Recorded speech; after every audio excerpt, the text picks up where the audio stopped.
So you're doing your regular playthrough of Dragon Quest Monsters 2 on your Game Boy Color, and are deciding to mix it up and use some of the worst monsters available throughout your game.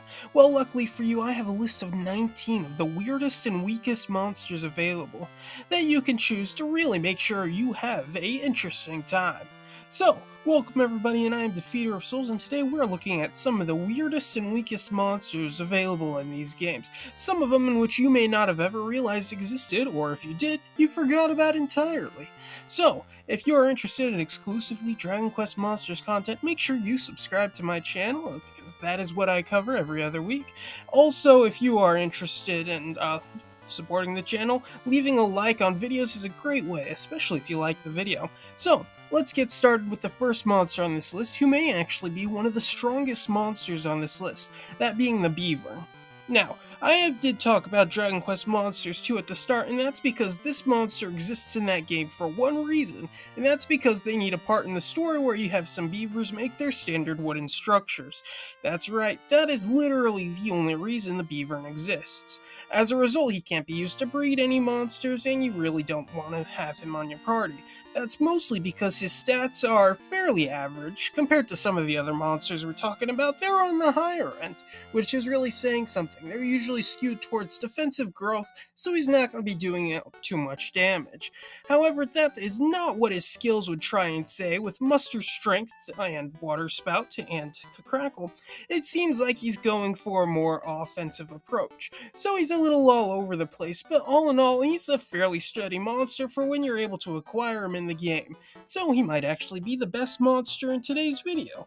Now, of course, this is incredibly positive. We're only going to get worse from here. Next up is the Mu. This is based off of the Japanese word for emu, so the better pronunciation would probably be emu, but that sounds stupid, so I'm not going to say it like that. Its stat growth is also incredibly average. However, when it comes to its intelligence, this is ridiculously high. The highest stat in stat growth in this entire list will be this MU's intelligence growth. Its HP growth is a little low though, and low HP max will make it not as good, but hey, it's very smart and that could be useful. When it comes to its skills, they're also fairly decent. You have access to Wind Sickles, which will give you some powerful wind damage, and it also has Hustle for a little bit of healing. It also has the skill Aaron, which I'm fairly sure is completely useless. So once again, we are looking at one of the better monsters, but I'm sure you're getting tired of that. Let's go to a monster that's just completely bad, with the Herb Man. That's right, he has average intelligence, but the rest of his stats are much worse than what we've seen so far. When it comes to his skills, we're looking at a more offensive-defensive status condition approach. So you have the likes of Band Dance to Band Dancing, you have Curses to apply curses, and Focus Pocus to focus. Pretty simple and pretty obvious selection of skills there for the man who's an herb, and that leads us to the biggest question. Erbman is kind of a weird name. Where did it get it?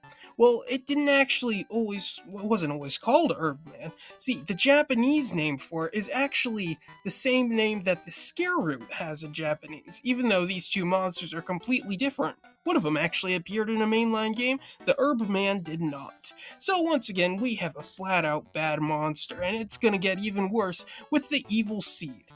This monster's stats are completely horrendous. There is nothing saving it except for the fact that it grows up rather quickly. Stats are trash, and its skills of Dazzle, Flash, Clean Cut, and Paralyze show that it's also a status condition focused monster. And there's nothing wrong with monsters capable of inflicting status conditions, but they're also generally not somebody's top priority in these sort of games.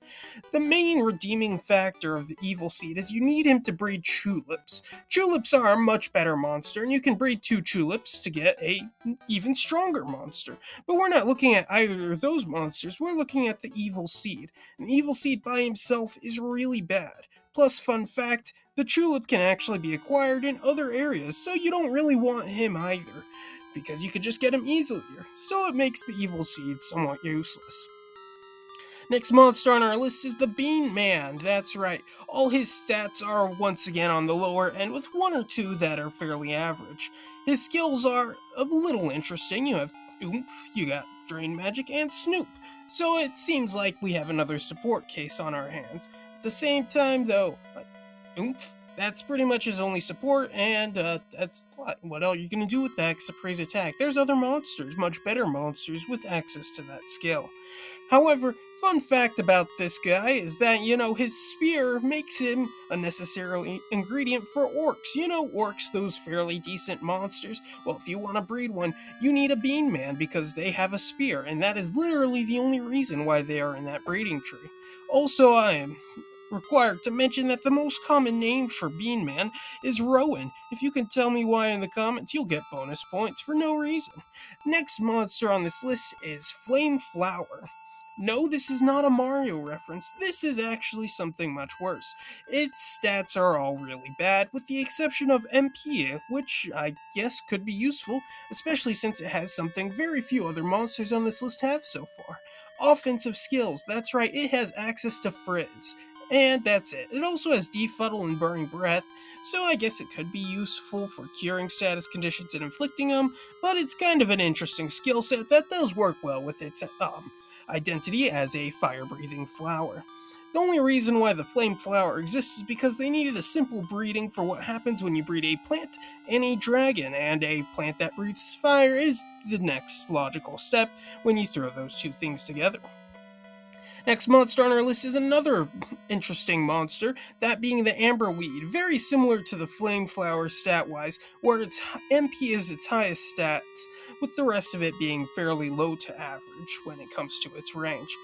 Its skills are much worse, that being Insulidal, Oomph, and Magic Barrier, making it once again a buffing role. This is, however, a much better choice than the Bean Man, as you'll be able to buff up some other stuff too, and it's also easier to get, only requiring a random plant and a material to be thrown together to get this hulking monstrosity of a monster.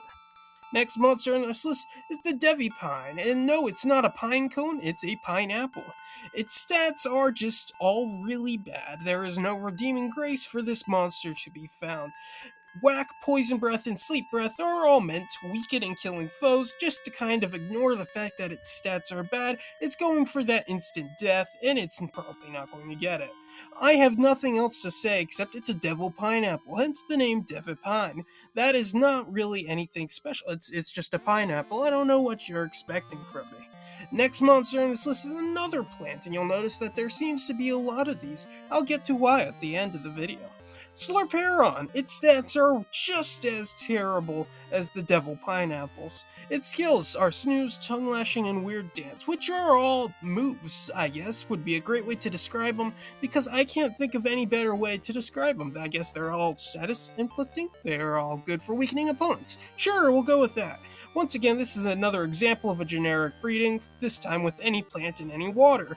You throw those together and you get a plant with a tongue. Makes sense to me.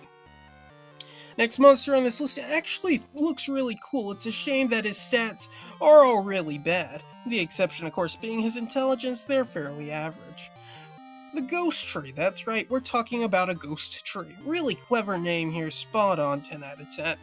We get to its skills, and you have Spooky Aura, Sultry Dance, and Drain Magic. So it's clearly trying to weaken your opponent and once again act as a support role. This does seem to be the case for all of these monsters, mostly because the support role when it comes to weakening opponents is probably the worst kind of support role. It's much more reliable to strengthen your own monsters than it is to try and weaken your opponent's monsters, especially when moves like Disruptive Wave don't really exist to any meaningful capacity in these games. Anyway, that's about all I have for the Ghost Tree, so yeah, there you go. He's a ghost that's a tree. We're moving away from the plants now, and we're moving on to Puro. Puro! His stats are terrible. Very average intelligence, it looks like, but once again, horrible stats all around. We get to the skills, and we have Accelerate, Gobstopper, and Windsickle, so it's somewhat well-rounded, but it doesn't make it something you want to use. And now, of course, I was struggling with the name. That's because no matter what I did, I was unable to find literally anything. What is this monster based off of? It's an insect, but I don't think there's an insect called the Puro. I tried running it through the usual translators on Access in the internet, and I can't find any definition for Puro or any meaning, except for Sanrio characters, and it's probably not that. So if you have any idea what this thing could be based off of, let me know, because I couldn't find anything, and I'm really struggling here. Next monster I was able to find what it's based off of and much more interesting to look at. We're talking about the weed bug. No, not that kind of weed. Its stats are relatively average, and compared to some of the other monsters on this list, it's a much better direction we're heading in. Its skills of Drain Magic, Insulate, and Magic Barrier don't give it much offensive room, but I guess it puts it in that supportive role fairly well. Fun fact, if you look at this sprite, you can see he's got these big old googly eyes. Very funny, it makes him look very weird and it's hilarious. But if you look at the actual original drawing done by Akira Toriyama, you'll see that he's actually supposed to have these black beady eyes with white pom-poms that didn't make it out to the sprite. I don't know what happened to that, but I definitely think the sprite is the improvement. Also, its Japanese name is based off of a Japanese word for a disease known as caterpillar fungus. This is a fungus that can grow off caterpillars in some really weird ways, and basically it takes inspiration off that to create an insect whose main identifying feature is the giant fungus growing off of them. Or I guess it would just be a weed, I suppose. Maybe it's a dandelion, who knows? Next monster on our list is the Bubblemon. No, this is not Digimon, we are still in Dragon Quest monsters. It has actually fairly average stats when it comes to its offensive HP MP attack, but everything else is fairly low. Its skills of Water Spout, Crackle Slash, and Pincushion are probably the best selection of skills we've seen so far, with the exception of the Emu. It's, believe it or not, part of the demon family. You may not have been able to figure that out, but that's actually because its Japanese name is Bubble Demon. Instead of just Bubblemon, it was simply shortened for us English-speaking fools in order to really understand what it was trying to say. This is also another example of a generic fusion where it's just any demon plus water, and who would have thought that you just gotta put some water in a demon and it blows up like a balloon. Next monster is not a demon, but it's instead a zombie, that being the Inverzon. This has fairly average attack when it comes stat-wise, but the rest of its stats are really low. It has 3 skills, those being Poison Breath, Dodgy Dance, and Dazzle. Since it's a zombie, it makes sense that these are all, status condition inflicting stats, but it also does a really bad job at taking advantage of his one good stat. The reason why he's called Inverzon is because if you look at his sprite, you'll notice that his legs are actually his arms and hands, and where his hands should be, those are his feet. So he is an inverted zombie, which if you just say it together in Japanese, Inverzon. Inverzon, there you go. This is also another example, or an example, of Dragon Quest Monsters 2 having different monsters spawn in different locations for the different games. That's right, in Terra's Adventure, Inverzon can actually spawn on the pirate ship accessible in its area, which is not something you can see in Kobe's Adventure, so that's a fun little fact for you there. We still got more zombies. The next one is the Rot Raven. This one has average stats, with only 1 or 2 really notable for being bad. Its skills of Lightning Slash, and One-on-One make it the most offensive-based monster we've seen, with all 3 of these being offensive skills. It's another generic fusion example, this time, if you probably were able to guess this, a zombie and a bird. Get a zombie bird, who would have thought? Another fun fact before we move on here, in the Japanese games, it's called Yatagarusu, which is a mystic Japanese raven that I'm sure has all sorts of fun stories that I'm not going to delve into in this video. The next one is a monster with 2 names. I'll be calling it the Brushhead, but it's also called the Mohawkling. You'll see why it has that second name later. First, let's look at its skills. The Brushhead has both Weird Dance, Sandstorm, and Love Ring, so this is a fairly interesting skill set. It looks like it could be a support role, but I'm not exactly sure what you're going to be supporting with Weird Dance, Sandstorm, and Love Ring, so let's just say that it has a curious skill set and move on. We look at the stats and oh, would you look at that, they're all absolutely terrible. Only difference is attack is fairly average. Now, why does it have 2 names? Usually this only happens when monsters reappear in modern games, and that's because the Brushhead has reappeared in a mobile game called Dragon Quest of the Stars. It's now defunct, and you're not going to be able to have access to it anyways, unless you were in Japan at the time, but this was its triumphant reappearance after it was gone for I think around 14 years. So it reappeared randomly in a mobile game for no apparent reason, and it got the name Mohawkling instead of Brushhead. Next monster on our list is the Puppeteer, and this is a lovely design, by the way. I just gotta start by saying that. Its stats are really low, with the exception of its HP and intelligence that are average, which are high on the standards of this list.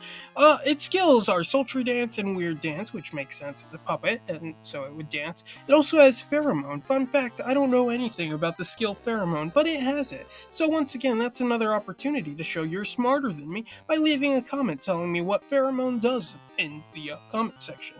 Anyway, it looks like it's clearly a support role, one of those weird ones, and the easiest way to get it is by breeding any material with a Gremlin.